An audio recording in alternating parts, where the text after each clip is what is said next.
나는 귀가 너무 먹먹한데 병원에선 정상이라고 얘기를 들으신 분들 집중해 주세요. 귀 먹먹함이라는 게 사실은 환자 입장에서는 굉장히 신경이 쓰이고 걱정이 되는 부분이거든요. 그런데 그런 분들이 굉장히 많아요. 지금 제가 이비인후과를 한 3-4군데 가봤는데 다 귀가 깨끗하고 청력도 정상이래요. 근데 저는 너무 먹먹해요. 이 먹먹함 때문에 너무 답답하고 걱정이 돼서 왔어요. 이런 분들이 생각보다 굉장히 많으십니다. 이런 분들 좀 들어주시면 좋겠는데, 일단은 다양한 경우가 있는데, 첫 번째가 메니에르병이나 돌발성 난청이 심하지 않게 온 경우를 볼 수가 있습니다. 예를 들어 볼게요. 우리가 메니에르병이나 돌발성 난청 같은 경우에는 다양한 진단 기준이 있는데요. 대표적인 게 이제 30dB 기준으로 이제 평가를 하는 경우입니다. 돌발성 난청 같은 경우에는 30dB 이상 3개 연속된 주파수에서 떨어지면은 돌발성 난청으로 진단하는 진단 기준이 있습니다. 예를 들어 볼게요. 이 환자가 50dB 이상 확 청력이 떨어졌다. 그러면 이거는 환자도 불편함을 느끼고 진료를 보는 의사 입장에서도 검사상에서 청력이 많이 떨어졌으니 당신은 돌발성 난청입니다 라고 확실히 얘기를 할 수가 있죠. 근데 예를 들어서 30dB이 아니라 10dB 정도가 떨어졌을 때가 문제입니다. 우리가 보통은 20dB보다 청력 역치가 숫자가 작으면 정상 범위라고 보기 때문에 의사 입장에서는 검사 결과상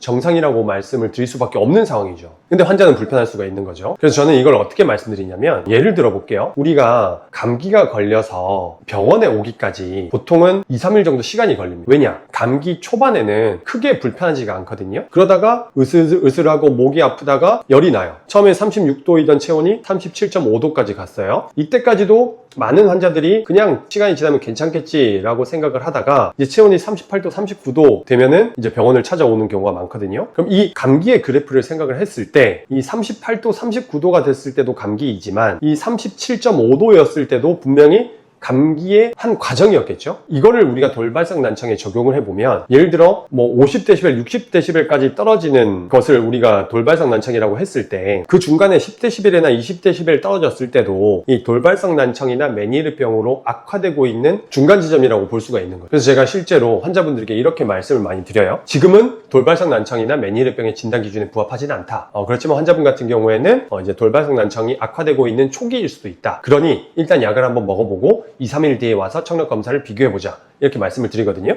그래서 실제로 와서 보면 며칠 사이에 청력이 더 악화된 사람도 있고 며칠 사이에 약을 먹고 나서 청력이 좋아진 분들도 있습니다. 일단 첫 번째 결론은 뭐냐면, 질환이라고 하는 것이, 질병이라고 하는 것이 나쁜 상태에서만 진단이 되는 것이 아니라, 질병이라고 하는 것은 서서히 나빠지는 경우가 많으니 그 한 과정 중으로 보고 거기에 맞춰서 치료를 해볼 수 있다라는 게 첫 번째 결론이고요. 두 번째 케이스는 어떤 경우가 있냐면, 이관에 문제가 있는 경우에 그럴 수가 있습니다. 코랑 귀는 코 뒤쪽에 있는 관으로 연결이 되어 있는데 그 관 이름이 이관입니다. 유스타키안 튜브라고도 하는데, 그 관이 하는 역할은 뭐냐면 코랑 귀가 연결되어 있음으로써 코와 귀의 압력 조절을 도와주는 관이고요. 귀에 염증이 생겼을 때 그 관을 통해서 빠져나오게 할 수 있는 역할을 하는 게 바로 이관인데요. 이게 어느 정도 적절하게 열리고 닫혀 있어야 되는데, 너무 열리지 않으면 문제가 뭐냐면 코에 있는 공기가 귀로 들어가지 못하고 귀에 있는 염증이나 삼출물들이 빠져나오지 못해서 먹먹함을 유발할 수가 있어요. 이걸 우리는 이관 폐쇄증이라고 부르고요. 또 반대로 이관이 너무 열려 있으면 숨을 쉴 때마다 공기가 너무 귀로 많이 들어가서 귀가 먹먹함을 느낄 수 있는데, 이것은 우리가 이관 개방증이라고 합니다. 그래서 과거에는 이 이관의 기능을 검사하는 장비가 부족했었는데, 최근에는 이관 기능을 검사하는 장비가 이제 많이 개발이 돼가지고, 혹시라도 청력은 정상인데 본인이 자꾸 귀가 먹먹하다라고 한다면 이관의 문제를 고민을 해볼 필요가 있습니다. 그래서 오늘의 결론은, 만약 청력은 정상이라는 얘기를 들었는데 귀가 자꾸 먹먹하다고 하면 메니에르 또는 돌발성 난청의 시작점일 가능성을 고려해 봐야 되고, 두 번째는 이관의 문제의 가능성도 고려를 해봐야 된다는 겁니다. 어찌됐건 두 가지 모두 꼼꼼하게 진단을 해서 치료를 하면 좋아질 수 있는 여지가 많은 질환이기 때문에 절대 고민하지 마시고, 귀가 먹먹하신 분들은 꼭 이비인후과에서 진료를 받아보시기를 권유드립니다. 이상입니다.